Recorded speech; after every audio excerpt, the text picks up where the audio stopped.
right, so back in Cardiff, I'm dressed like this because I'm back tutoring, and just thought I'd give you an update on Salou because I haven't yet done that. And yeah, it was an interesting one. First 70.3 pro field that I've actually been part of. As you saw in the last video, was out there doing some prep, absolutely fine, great weather, stunning location, went for a sea swim and the sea was great, like just pancake flat. And then we got to race day and woke up in the morning, kind of like just prepping my stuff, popped my head out the door, got a little balcony. And I thought, well, that's quite breezy. What's going on here? That's not been normal over the past couple of days. So got my stuff together, went down to the swim start, or just to start prepping, like putting the stuff on the bike and things. It's still quite blustery. Anyway, looked out to sea when I started putting my swim skin on. I was like, well, that is quite wavy. Not sure how that's going to go down. But at the same time, I was like, oh, I'm pretty buzzing about that because I'm a relatively strong swimmer. So it tends to break up the pack a little bit more, especially in 70.3, because there tends to be a bigger spread of swimmers and the strength of swimmers. So I was like, okay, this could go in my favor here, because if I can get away in the swim with a few other strong riders and ride away from the majority of the bunch, that could put me in good stead going forward.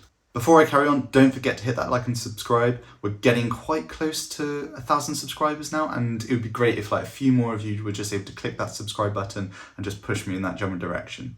So thank you. So we started to line up. We'd gotten dressed, put our swim skins on, ready to get in the water, because the water was pretty warm, by the way, so we didn't have to use wetsuits. There was murmurs of the swim being cancelled, and I was like, why?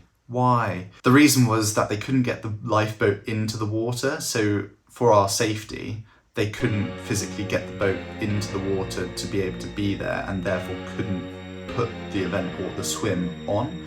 So they changed it to a 5k run at the beginning, onto the bike for 90k, and then the 21k run off the back of the bike as per usual.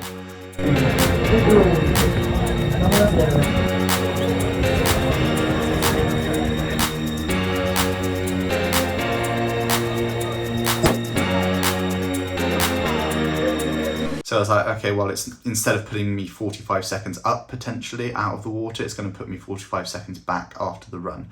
I came in off of the run about mid-pack, about 45 seconds down. And then I was like, right, let's make my way towards the front of this race and see if I can just be there and be competitive, because at the end of the day, that's what I wanted to do. That's where I wanted to be.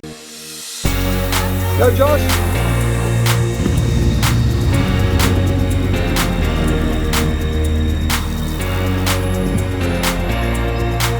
Come on, Josh.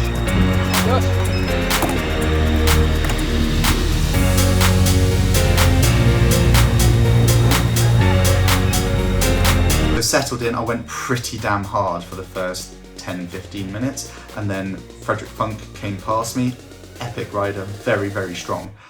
And I was like, okay, let's get in line here within the legal limit and get towed towards the front just by gauging that effort.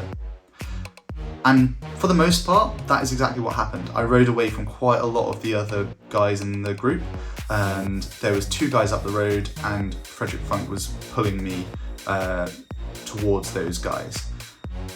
And then I went the wrong way. I went around the roundabout twice instead of once because I lost my bearings, lost my direction. My own fault completely. But because of that, Freddie Funk went off into the distance.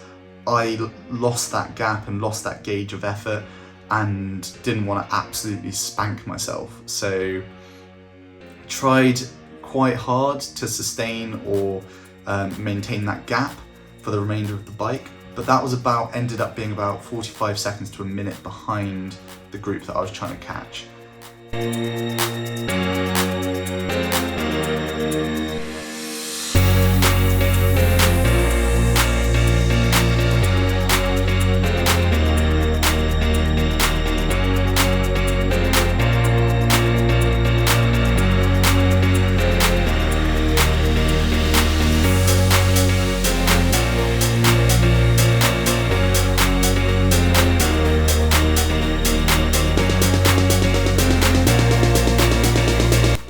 other thing was that I was about a minute in front of the group behind me. So ideally you end up in some form of pace line within the legal limit, and you're able to just conserve a little bit of energy or use the energy in the right place at the right time. I was in the middle of nowhere, so I was in no man's land, and that meant that I had to expel quite a bit of energy to just sustain that place or the position, because I could have fallen back or I could have pushed on forward, but I'd put in quite a big effort at the start of the ride to be where I was, and I wasn't willing to completely come off the gas and settle back into the other group. So I settled down into about 300 watts, I think it was, after the first hour being about 340 normalized. So it's quite tough for that first hour. Anyway, it settled down to about 320 watts, 330 watts by the end of the ride, and I came up about 45 seconds, a minute ahead of the pack behind me, and about a minute behind the pack in front. I was in 4th place coming into T2 and got onto the run. I was like, okay, my legs feel pretty bad, but not horrific. Set off about a 3:35 per K pace, but it was just so hot that I think very quickly a similar situation to Eton happened when I massively cramped up and didn't hydrate and fuel properly, but not quite as severe. So I wasn't cramping at all. I was just like cooking. The system was like firing at all cylinders. My heart rate was through the roof. And yeah, it was just a case of then survival and trying to get to the end of the race without completely bonking. And that did happen to quite a few people. I think there were quite a few others that did have to pull out just because of the energy they expelled within the race and prior to the run, should I say. And then on the run just had a bit of fatigue in the legs and underhydrated potentially, and therefore just had to pull out. So I soldiered on. Lap 2 came around, and actually I think when I was just chucking everything in my face on the aid stations, something that went in, I think it was caffeine orientated, helped me on that second lap. But I wasn't really aware of what was going in when, so I couldn't then make the sensible decision to do that again. 3rd lap came around, my parents were there, I was like, I just want to pull out. I saw a couple of others pull out and I was like, that could be me. But anyway, I carried on and yeah, got to the end of the race and was just so knackered. Like my system was shattered.